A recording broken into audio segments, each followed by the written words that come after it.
Halo, selamat berjumpa kembali dengan Aeroponik.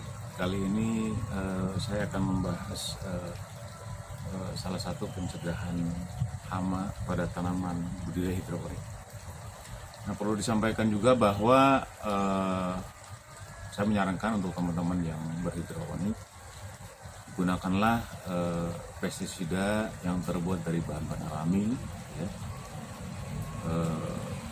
Jauhkan dari penggunaan pestisida kimia berbahaya yang tentunya akan menyebabkan residu yang tertinggal pada tanaman tersebut. Nah, untuk kali ini saya akan mencoba untuk memperkenalkan ciri-ciri atau daun apa saja yang bisa digunakan untuk pestisida kimia, pestisida nabati atau pestisida alami yang tentunya yang ramah lingkungan. Nah, perlu disampaikan juga bahwa ketika kita menggunakan atau meracuni hama itu secara tidak langsung kita sudah merusak ekosistem secara keseluruhan. Ya, yang pertama, ketika kita membunuh hama ya dengan penyemprotan bahan beracun, maka yang mati bukan saja hama, tetapi predatornya juga ikut mati. Ya. Kemudian hal-hal yang lain di situ juga akan terganggu, ya. Kemudian racun itu juga akan jatuh ke tanah dan seterusnya juga akan merusak keseluruhannya, ya. Oke, untuk bahan-bahan pestisida alami yang bisa kita gunakan, ya, pada budidaya hidroponik, tentunya pada budidaya hidroponik itu bukan melakukan tindakan tindakan menangani hama, ya, tetapi yang kita lakukan pada budidaya hidroponik itu yaitu dengan melakukan pencegahan hama. Beberapa waktu yang lalu sudah saya sampaikan kita sudah bisa membuat perangkap hama, misalnya dengan yellow trap, blue trap, ya, dengan lepino trap, perangkap hama penggorok daun, ya, pengukir daun, kemudian perangkap hama warna kuning, perangkap hama warna biru, dan sebagainya. Nah, kali ini yang saya sampaikan adalah penggunaan bahan-bahan alami berupa dedaunan yang bisa kita dimanfaatkan untuk penanganan pestisida alami sebagai pencegahan pada tanaman budidaya hidroponik. Yang pertama, ciri-ciri daun yang bisa atau tanaman yang bisa kita gunakan. Pertama, bisa dilihat bahwa tanaman itu tidak tidak ada hamanya, ya, berarti tanaman tersebut mengandung zat-zat yang tidak disukai oleh hama. Kedua,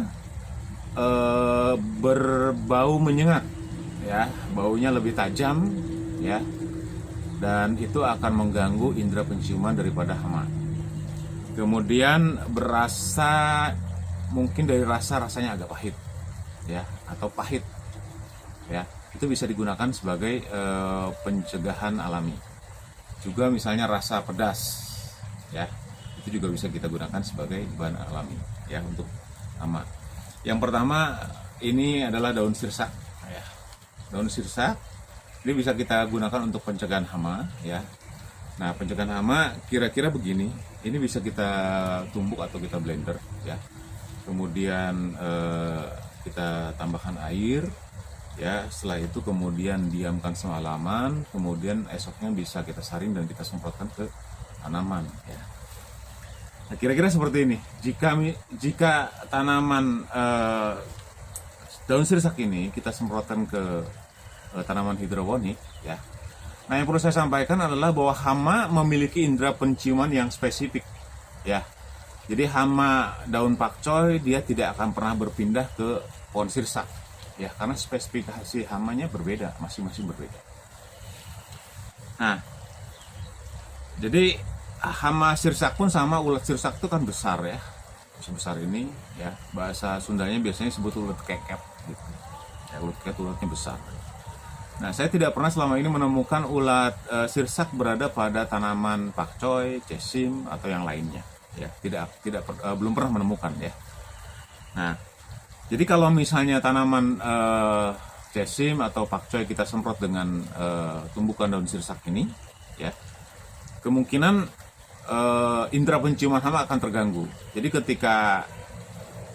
ulat itu kan berasal dari telur kupu-kupu, ya. kupu-kupu dia bertelur di situ, kemudian telur itu menetas, kemudian setelah menetas jadilah ulat, kemudian setelah jadi ulat jadi kepompong, kemudian jadi kupu-kupu, dan seterusnya begitu, dan seterusnya begitu. Nah, jika tanaman kita semprot ya dengan daun sirsak ini, maka kira-kira kupu-kupu akan terbang ke situ, kemudian dia akan melihat, akan mendeteksi, mencium bau daripada tanaman yang kita tanam, seperti misalnya tanaman pakcoy atau sirsak atau pakcoy atau cesim. Nah, ketika kita semprot dengan daun sirsak, maka kupu-kupu ketika dia datang ke situ, dia akan melihat kemudian mencium, ya, apakah baunya sesuai dengan identifikasi dia, ya. Ketika dia cium, kenapa dia harus cium, kenapa dia harus lihat, kenapa dia harus mendekati?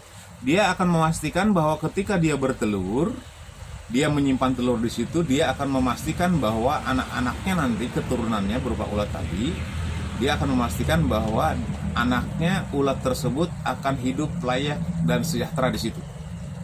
Nah, ketika identifikasi penciumannya gagal, maka dia tidak akan hinggap di situ dan dia tidak akan bertelur di situ. Jadi kupu-kupu datang guys ke situ, ya, dia cium, ini sawi atau sirsak, kok baunya nggak jelas gitu, ya, kok baunya nggak jelas. Nah, sawi apa sirsak, sawi apa sirsak, akhirnya dia tidak hinggap di situ dan dia tidak bertelur di situ. Nah, kira-kira seperti itu. Kemudian ada lagi misalnya daun ini biasanya dianggap gulma, ya. Ini daun, bahasa Sundanya daun babadotan atau bahasa Indonesianya bandotan, bahasa Jawanya mungkin disebut dengan wedusan. Kenapa begitu? Karena bau daun ini baunya seperti bau kambing, ya. Bau kambing, bau badot lah gitu kira-kira ya. Ini biasanya digunakan P3K pertama di kebun. Kalau misalnya kita kena luka, tinggal kita layukan ini ya, kemudian kita tempel ke luka, insya Allah lukanya bisa sembuh ya. Nah, daun babadotan ini baunya seperti bau kambing. Begitu juga dengan tadi analoginya kita menggunakan daun sirsak. Ini baunya bau sirsak, kalau ini baunya bau kambing guys ya. Jadi tanaman dan saya juga tidak pernah melihat kalau tanaman ini pernah dimakan ulat atau dimakan belalang ya. Jadi bisa juga ini sebagai anti belalang dan anti ulat ya. Kemudian daun pepaya ya. Daun pepaya saya kira semuanya pasti tahu bahwa daun pepaya rasanya pahit ya, tapi jangan khawatir, tidak sepahit kehidupan ya. Dan ini bisa kita blender, kita semprotkan juga ke tanaman. Iki kok rasanya pahit gitu. Nah, artinya hama tidak akan tinggal di situ dan dia tidak akan betah di situ ya. Kok dicicipi rasanya pahit gitu, rasanya pahit gitu ya, dia tidak akan tinggal di situ. Kemudian ada daun insulin ini atau daun kipahit. Kipahit bahasa Sundanya, bahasa Indonesia kipahit atau daun titonia, biasa orang juga menyebut daun insulin. Ini rasanya pahit sekali ya. Ini juga bisa kita gunakan sebagai tanaman untuk pencegahan hama ya. Dan tanaman ini dapat menangkap dapat menyuburkan lahan pertanian kita. Biasanya dulu kalau di lahan pertanian suka ada tanaman ini di pinggir-pinggirnya kita tanamin. Nah, tapi seiring sejalan sekarang sudah agak mulai langka di sini ya. Tanaman-tanaman seperti ini agak langka. Oke, yang satu lagi yang tidak kalah penting ini adalah daun mimba ya. Daun mimba atau daun neem ya, atau di Mekah sana orang menyebut di sana daun Soekarno ya. Bahwa presiden kita Insinyur Soekarno pernah menanam pohon ini di Padang Arafah ya, sekitar tahun 1950-an untuk penghijauan ya. Nah, makanya di sana terkenalnya daun Soekarno, daun Soekarno, daun Soekarno. Nah, ini ingat daun Soekarno. Nah, ini salah satu tanaman yang bisa juga untuk digunakan sebagai anti diabetes, kemudian anti radang ya, anti inflamasi dan anti bakteri dan segala macam ya. Ini bisa kita gunakan biasanya kalau di Jawa biasanya digunakan untuk bahan baku jamu ya. Bahan baku jamu sebagai jamu rebusan gitu ya. Atau ini juga bisa dikonsumsi sebagai anti diabetes juga ya, karena rasanya memang pahit sekali ya. Nah, dari beberapa daun tadi saya mencoba untuk hanya 4 saja yang saya gunakan. Pertama daun sirsa, daun pepaya, maaf. Kemudian daun babadotan, kemudian daun mimba, ini sangat penting, daun mimba. Kemudian ini daun sirsa. Nah, dari keempat bahan ini ya bisa digunakan satu-satu di blender dengan air secukupnya, kemudian kita aplikasikan, kita semprot. Daun mimba juga sama, bisa langsung di blender atau dikeringkan, kemudian kita buat tehnya yang kita semprotkan ke tanaman. Kemudian daun babadotan juga begitu, kemudian daun pepaya juga begitu, atau bisa menggunakan empat jenis daun ini ya kita aplikasikan. Biasanya saya mengaplikasikan ini dari mulai semai. Jadi lakukan pencegahan hama itu dari mulai semai, disemprot rutin 3 hari sekali atau seminggu sekali kita semprot, itu untuk melakukan pencegahan sehingga hama tidak akan hinggap di tanaman yang kita tanam ya. Pakcoynya bisa aman ya, cacingnya bisa aman dari gangguan hama, dari ulat segala macam bisa aman ya.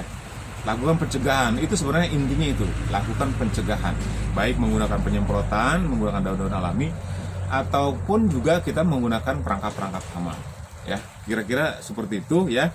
Nah, saya pernah menggunakan ini 2 lembar daun pepaya ya, kemudian 1 genggam daun babadotan, kemudian 1 genggam daun mimba, kemudian 1 genggam daun sirsa. Ini kita blender ya, kita blender kemudian dicampurkan dengan air 20 liter ya. Besoknya diamkan semalaman, besoknya kita bisa saring, kemudian kita bisa ambil airnya, kemudian kita semprotkan ke tanaman yang kita tanam. Mudah-mudahan hamanya nggak mau mendekat ke situ, dia nggak mau datang ke situ, dia tidak akan merusak tanaman budidaya kita. Nah, kira-kira seperti itu teman-teman semua.